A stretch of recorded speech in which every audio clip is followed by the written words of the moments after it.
Men şaşadım. Ары бармаймын. Қазір бір сағаттың уақыты емес. Ана сен не істедің ба? Естімедім. Еттірмеймісің? Бармаймын дегенсің қалай? Бармаймын дедім ба? Бармаймын. Қолдар. Аяқ қолымыз суытып, бір демал алайық. Кейін қайта жолдасамыз.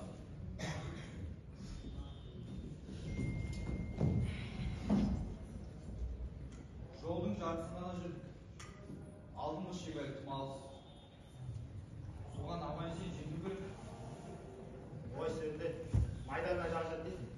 Біз сол сен майдаға жетіп бойынша мен пәтерлерін табан түсіп қалар. Сен де айта дегенсің ау. Бүгін бөлімшенің бас аяғында жегешін алғанда жаңа киім берер. Ау? Жаңа киім беріп қалар. Менің ғұмырыма осы жаман бәтеңдерді жетіп. Сен неден сонша тескен, шошымсың?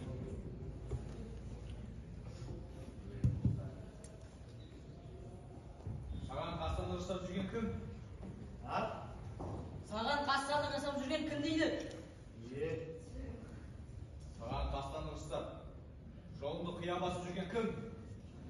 Көрсет маған. Жау атқан екінші оғын болсын. Табанында жоям. Оғар бұл. Сенейдім, атам, жоям деген сөзіңді айтпа. Батальон! Сатқа тұрыңдар!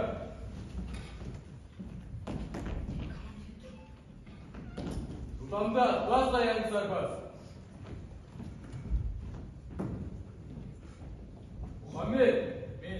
Затрапинский! Мен. Ерманов! Мен. Ефрейтор Джоми! Ефрейтор! Әлгінде Османда жүрген. Бөлімшеден көре алмадым. Байқұс, бір жерде қалып қалмасын. Бұл не сұмдық? Джоми қайда? Тұрап шапшаң! Бұл иттің тілегені өлім қорлық екен. Алсын сыбағасын. Осындайлардың бәрін ұзындырту керек. Джоми'нің өссіз кеткені қорқақтыққа саналып. Бұл Мұхаммедтің бөлімшесіне ғана емес. Бұзотқа, батальонға күнә болмақ. Джоми масқара еткелі тұр. Джоми'ні іздеген мен барайын. Өз адамын төлеме, сөйлемей қатар-қатар. Сенімен сосып сөйлесін. Мынаның өзі барсың. Қайда болса да желкелеп алынмай кел. Оны өз қолмен ақ өлтіреді. Тоқтар, Затрапинский екеуің барасыңдар. Мә, мына қолғына бақ. Байқаңдар, өлмелігенен еге бәрі шақ деген өздерінде жазым етіп жүрмесін. Құп болады. Бәлеке барыңдар. Ал сен, алдыңа түс. Қырсықтығың үшін сен мен жеке сөйлесін.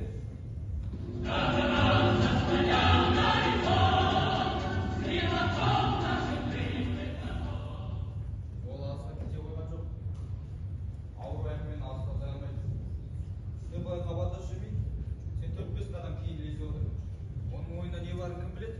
Абай болайшы.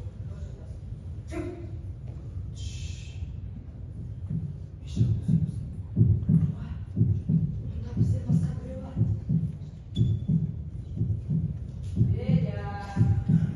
Федя, қайдасың? Бөлімшеде неге қалдың? Не ойлап жүрсің? Жазып тұр.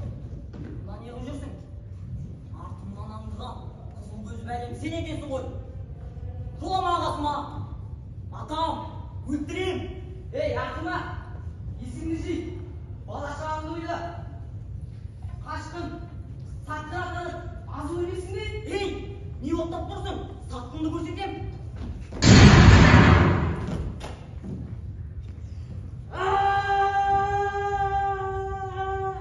Ұстаз, мен арман көкпін. Кешір мені. Менде жаман ой болған жоқ. Екі баламның қызы мен аз етем.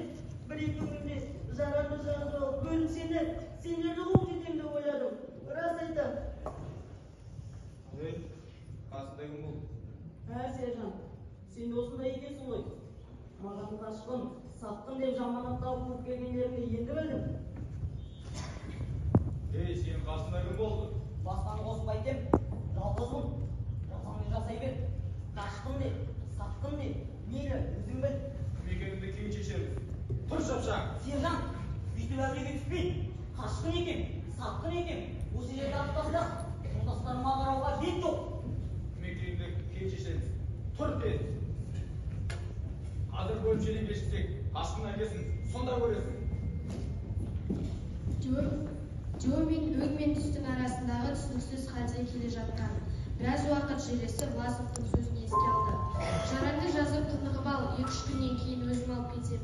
Мен тұрғанда ешкімнен қорықпа, араша түсетін желесім бар деп тілдеп сендіріп кеткен еді. Енді міне басы үлкен бәлеге ұрынбақ. Өзен басқасының басын шатпай, өз жөніме кетейін деп іште ойланып үнсіз кете барды. Мені барғаннан кейін атып тастайтын шығар. Атпас десең, аяғыңды шапшаң бас. Мына опасызды қалай құтырмақ? Мұхаммед ондай ұсақ сөзді арзан болсын адам емес. Миша, сен бірдеңе дедің бе? Жәші. Жол ұстасын десең, деуменде себелге отыр. Анау жақта селода көріп тұр. Батальон сол маңда. Аяқ қолымыз созып, бір демал алайық. Сөйтейікші.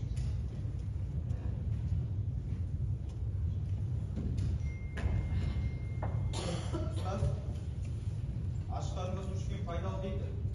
Сол рас па? Суда аш қарнына да мені тоқ кезінде шені пайдалы.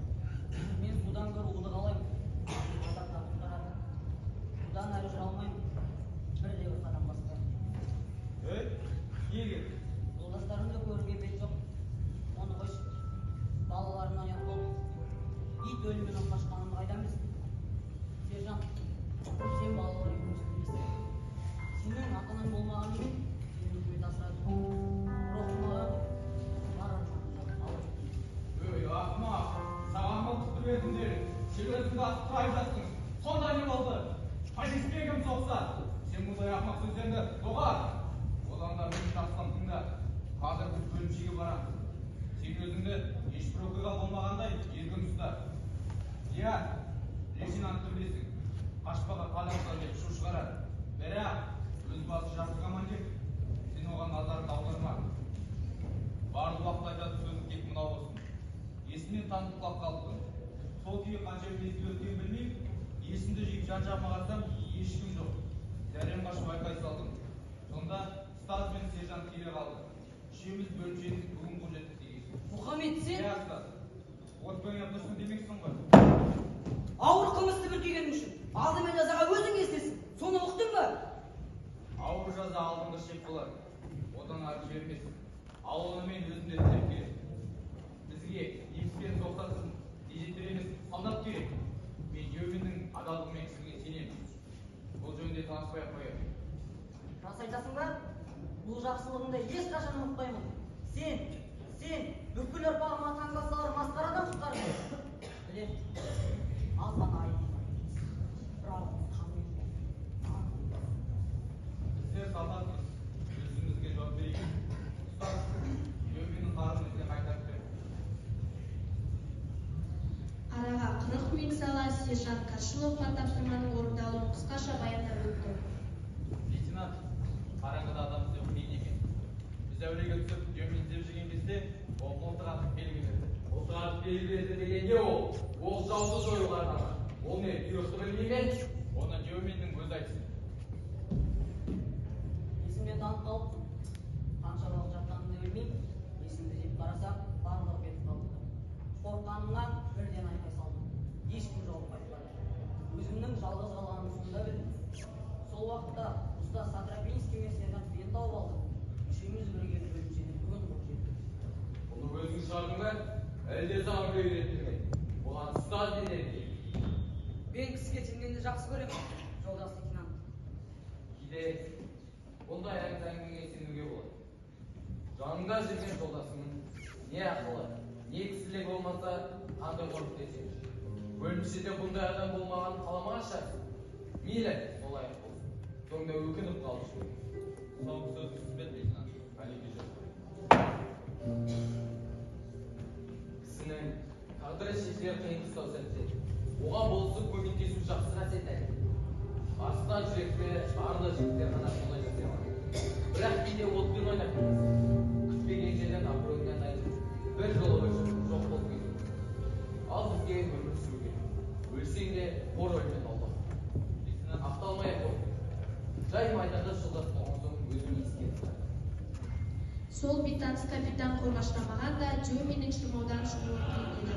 Сұм соғыста қазақтың арыстандай жүректері мен адалдықтарының арқасында жауынгерлеріміз жазықсыз өлім кешпей елімізге жеңіспен оралды.